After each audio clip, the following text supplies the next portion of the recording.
Hello and welcome to this presentation with Elos Medtech. My name is Eric Castle, analyst here at ABG, covering Elos Medtech among others. Today I have the pleasure of hosting this presentation with Eva Lindsäter, the CFO of Elos Medtech. So Eva will give about a 20-minute presentation and we'll do a short Q&A after. So without further ado, please go ahead, Eva. The floor is yours. Thank you very much. It's a pleasure to have the opportunity to present Elos Medtech here for you today. My name is Eva Lindsäter and I work as CFO for Elos Medtech. Next, please. First, a disclaimer. I think you all were familiar with that one. The agenda for today is that I will present Elos Medtech, our business, and our offerings. Then I will continue with our Q4 development and the result for the full year. And I will end up with the strategy and the focus areas for 2021. Next, please. Elos Medtech.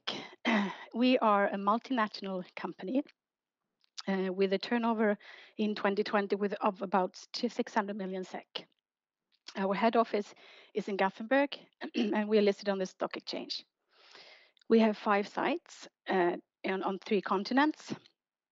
We have 2 in Sweden, one in Denmark, one in Memphis in the US, and one in Tianjin, outside of Beijing in China.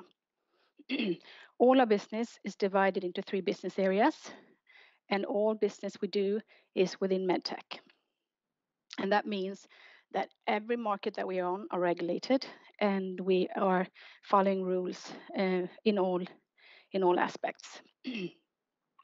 We are ISO certified 13485 and 14001. Next, please.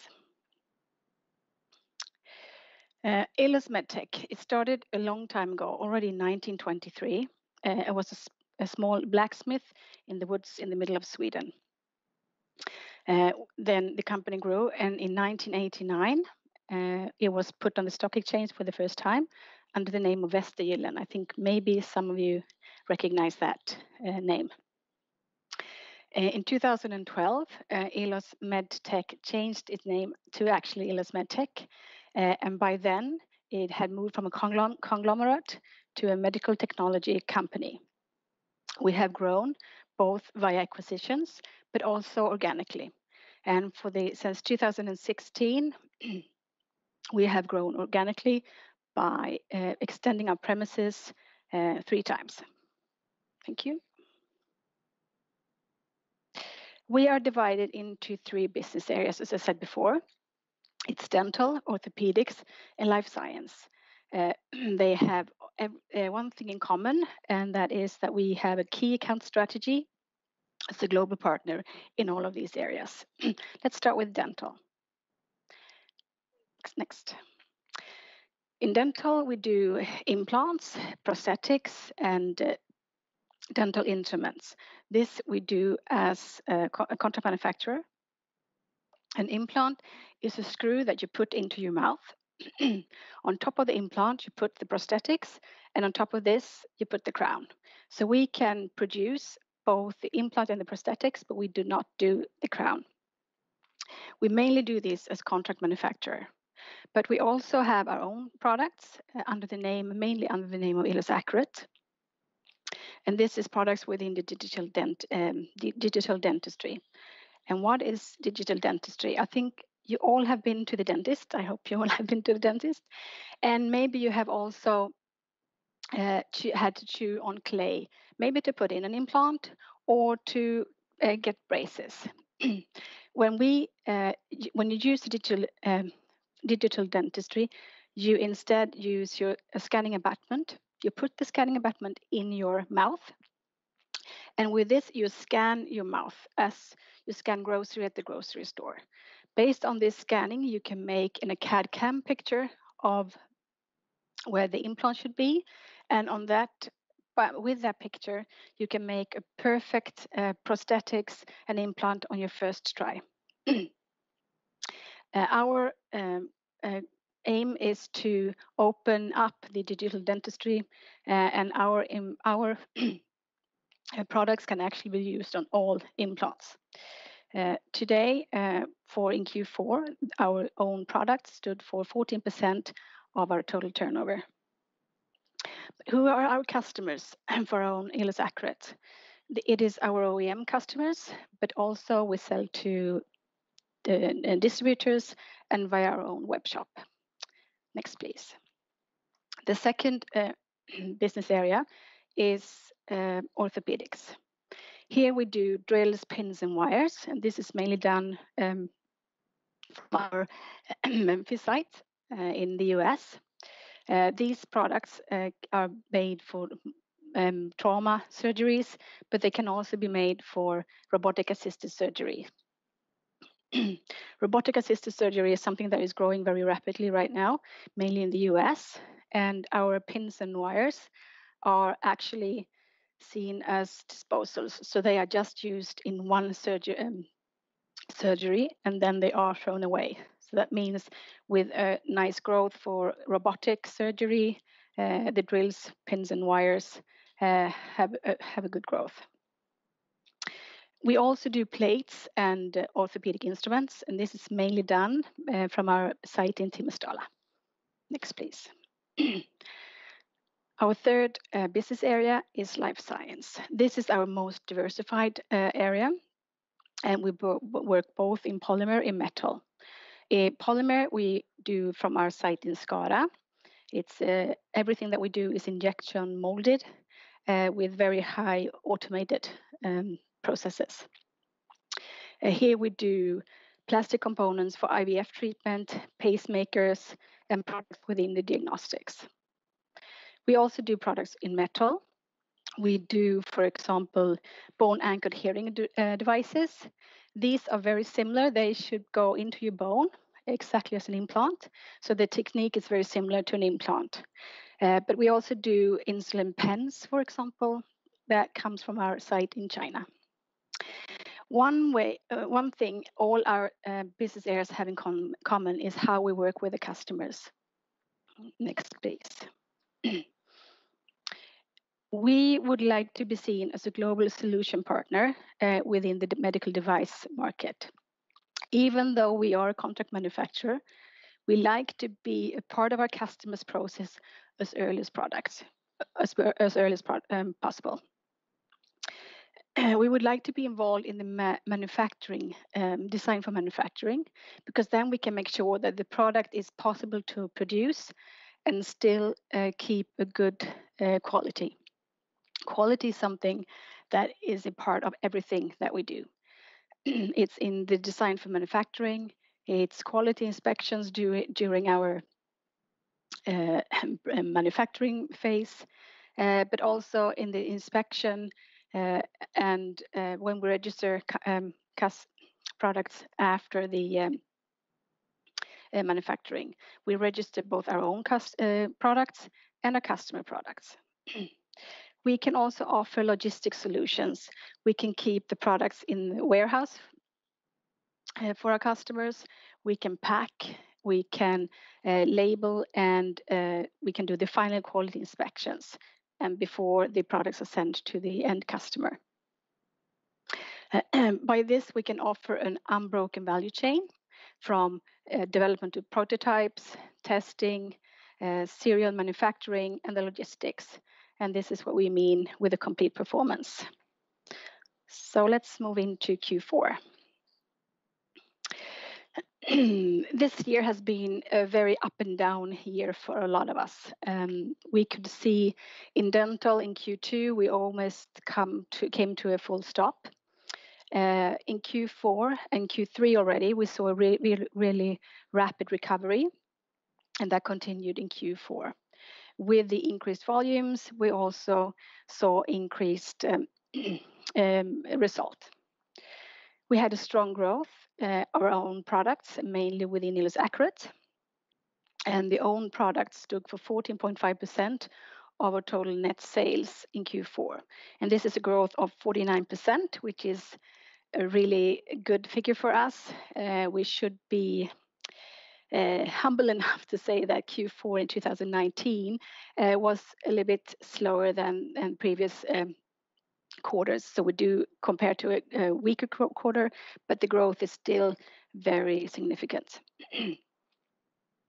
And we can see that it is mainly within the digital workflow. We can see now we are having this presentation on Teams. We are having meetings, and we are changing our way of doing things, and so are also the dentists.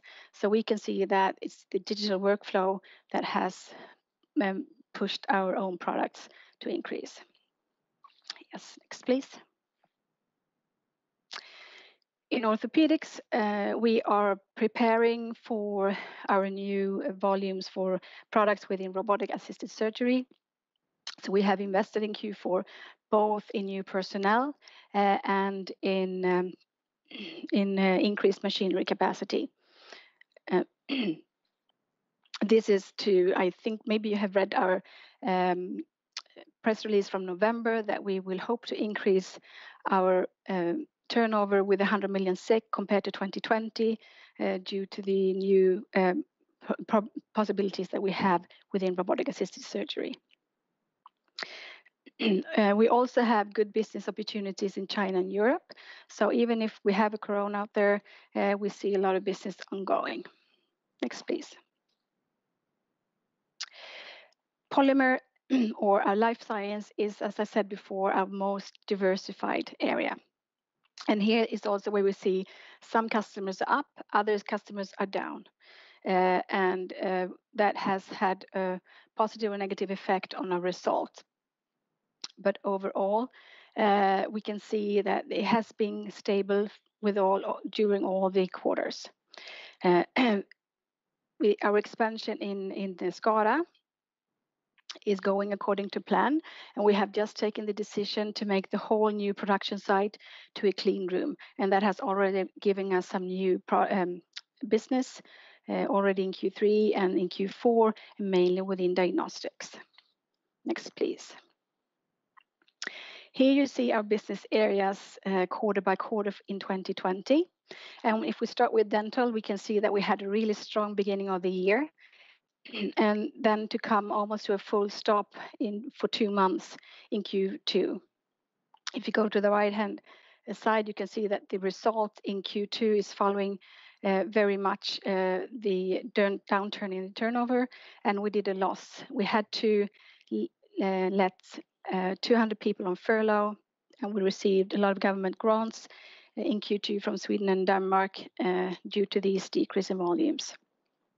Then we saw a very V-shaped recovery in Q3. Volumes came back, and so also did the result. In orthopedics, we see a more U-curve of the recovery.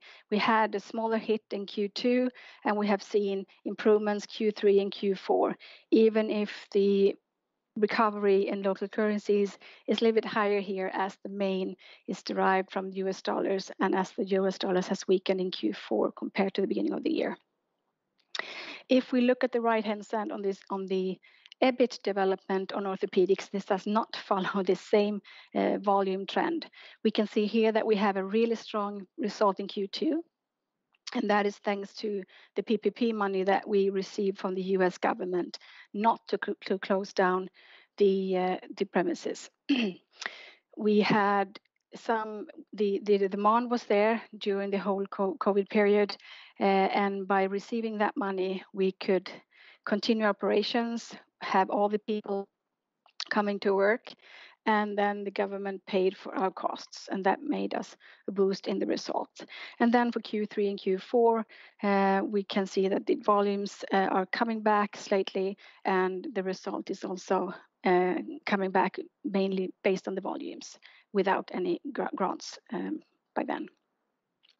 Life science is actually the business area that went into COVID-19 the first. As we have a site in China, we had to close the site almost for 2 weeks in Q1. But when we could open again, the demand was there immediately. So here we see some up and downs. We have the opportunity to make products for ventilators, and this volume has of course boosted this year, and we have other products which have declined, but overall the life science business area has been very stable, and we can see that also the result for the year has been stable around 15%. Next please. So by summing it up, we can see that we had 155 million SEK as turnover in Q4. This is actually in local currency a growth of 2.7%. If we look at the operating profit or the EBIT, we can see that that has increased or improved Q1, Q2, Q3, and Q4. And Q4 was stronger than Q4 last year. So we have a very good trend here. We see a positive product mix.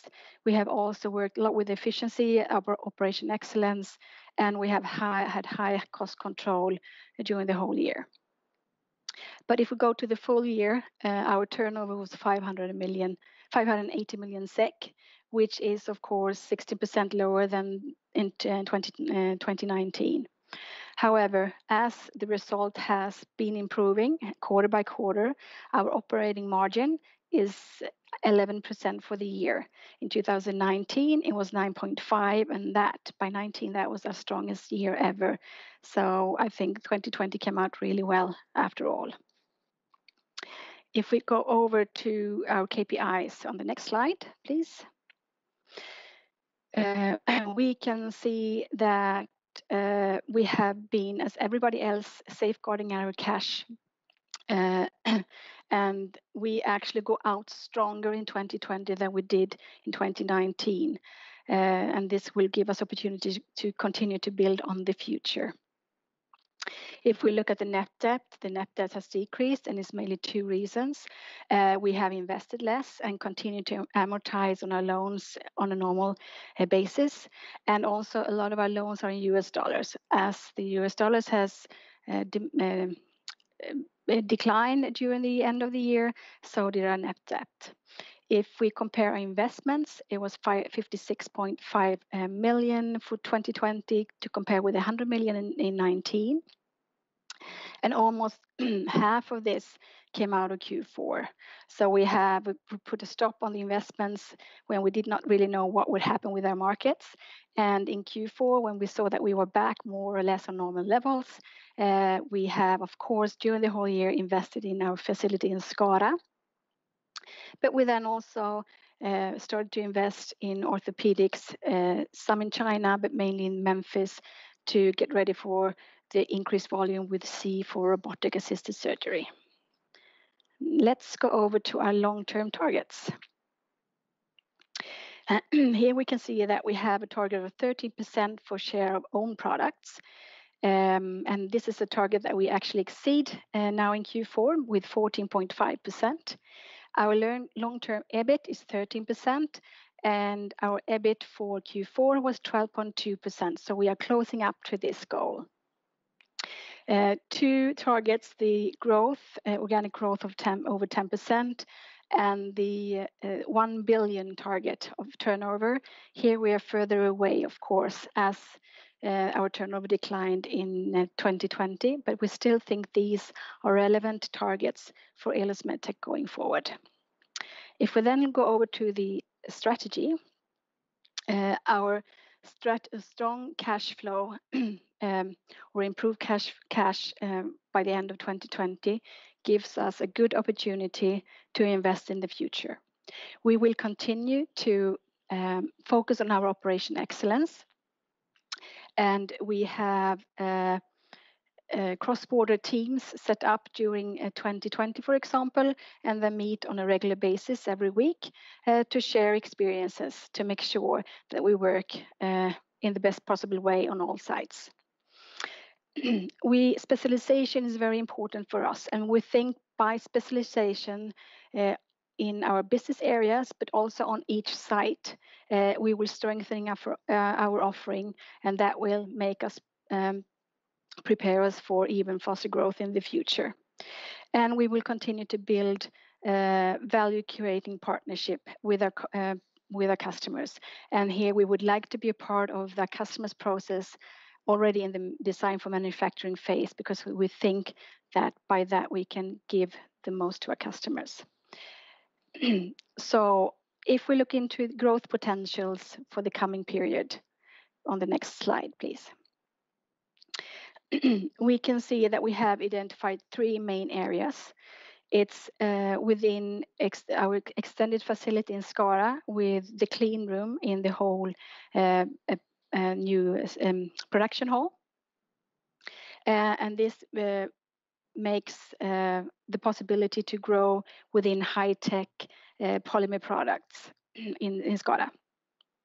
And mainly we see the opportunity with diagnostics, where we also had some new orders in Q4 and Q3. We will also continue to specialize on our robotic surgery in orthopedics to get ready for our customers' global launches. And we see a very big potential in our own Elos Accurate products to continue to simplify the digital workflow for the dentist, and by that increase our growth in the future. So on the next slide, we can see that the focus areas for 2021 is about the same as our growth potentials. We see high demand within orthopedics and assisted robotic surgery, and that was something that we will continue to focus and build, so that we will be able to meet the increased volumes that we see there. If we look at the global expansion within dental, our products were approved in the US in the beginning of 2020, and we will continue to penetrate that market with the help of our distributors, but also with help of our OEM customers. If we look at the outsourcing market within Medtech, and mainly within orthopedics, we see that the outsourcing market is actually growing faster than the Medtech market in general. And we think by specializing and on the things that we are really good at, we have the possibility to take a larger share of this growth going forward. That was everything that I had, so thank you very much. And now I'm free for questions. Thank you very much for the good presentation, Eva. And I'll jump right into questions. And as you said here, own products was extremely strong both in Q3 and Q4, growing at about 50%. And as you said, also you launched the products here in the US during 2020. But could you perhaps go into some more detail on the traction it has gained already, and sort of the long-term potential when it comes to penetration and such? If we look at as we are, main part of our products are the Elos Accurate brand, and that is digital dentistry. And I would say that about 30% of the dentistry is today digital, and they are transforming over to a digital workflow instead of this old way of doing things. So I would say the potential out there is larger, and in that sense, COVID has in a way helped to transform the business a little bit more rapidly than before. Okay, perfect. Thank you. And then I have to talk about robotic surgery, of course, as you announced and talked about here. And I kind of see long-term potential of 30% CAGR here in this market. But is there any obstacles for you that maybe you wouldn't be able to keep up with this market growth, or do you expect that you can be able to kind of grow in line with the market? I think it's, of course, when you have to increase and take in new products in manufacturing, in a complex manufacturing, that can have hurdles, obstacles, which can make you not grow as fast as you would like. But I think we have great potentials here to actually grow. We also have more than one site today. We are making the pins and wires mainly in our site in Memphis, but we also have a site in Timmersdala and Tianjin, for where we now are looking into to see that we can have more than one site making these products. This is also going to help us going forward, both for growth, and if something would happen in one site, we have the capabilities to ramp up in another site. Okay, perfect. And then you have a rather small market share in so-called regular orthopedics right now, and Yes. robotics is gaining penetration all the time. Mm. But firstly, how are these robotic products different from, say, the regular products within orthopedics? Oh, now we should need a technician.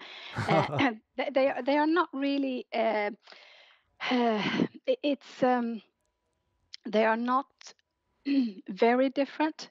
I would say it's just. I think it's the. I don't even know if I know these words in English.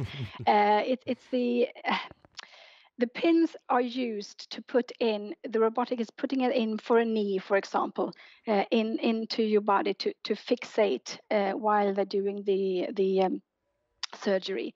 And I think these are a little bit different from normal surgical procedures. But I'm not really. We do have pins and wires also in normal procedures. I cannot say exactly what the differences are, but there are differences, but they are not main. Okay, thank you. Yeah. And then secondly, how is sort of the competition within the robotic surgical area, and do you expect that you can have a higher market share within robotics than regular orthopedics? We are still a very small player on the orthopedic market. I think that's something that you have to remember.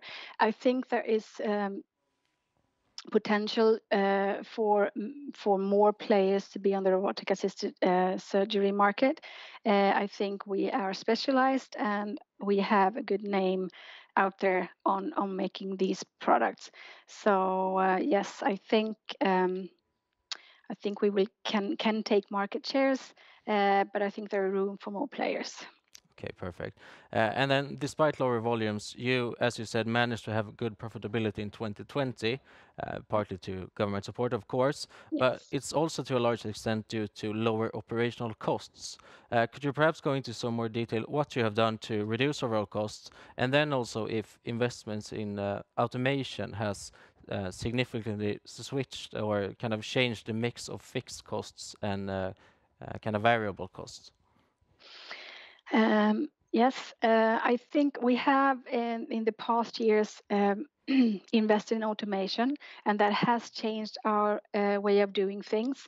And already in the autumn 2019, times is flying, we were actually reducing our staff a little bit. So we had already started to decrease our staff, and we continue to do that in 2020 in the spring, somehow in different sites, due to that we are doing things differently thanks to automation, but also thanks to the general work that we do within operation excellence.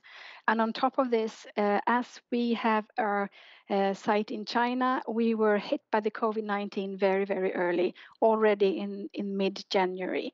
That made us learn from that experience, and we escalated that into all the plants in the US, Sweden, and Denmark. So we had a very strict cost control. As you know, we had no salary increases, there was no bonuses, and so on. We have not been able to travel. We have not had any conventions this year. So small pieces like that has helped us. And then everybody has been very cost conscious this year. Okay, thank you. Yes. And I think I have time for one last question. And you had good cash flow this year, and the balance sheet is looking healthy. And Yes. previously, you have acquired companies, but Mhm. sort of, is this on the agenda now as well, or are capacity investments and kind of development of own products offering better returns right now? I think growth is is on our agenda, and I think it's important that we look into both opportunities. We have, as I explained here, our growth potentials we see are very valid, and they are organically. But we also are, as I said, a small player on the market, and I think it's important for us to grow. And by then, we are also open to acquisitions. Okay, perfect. I think it's about time to wrap up now. But thank you very much for doing this with us today, and also thank you to everyone listening in. Thank you very much for having me.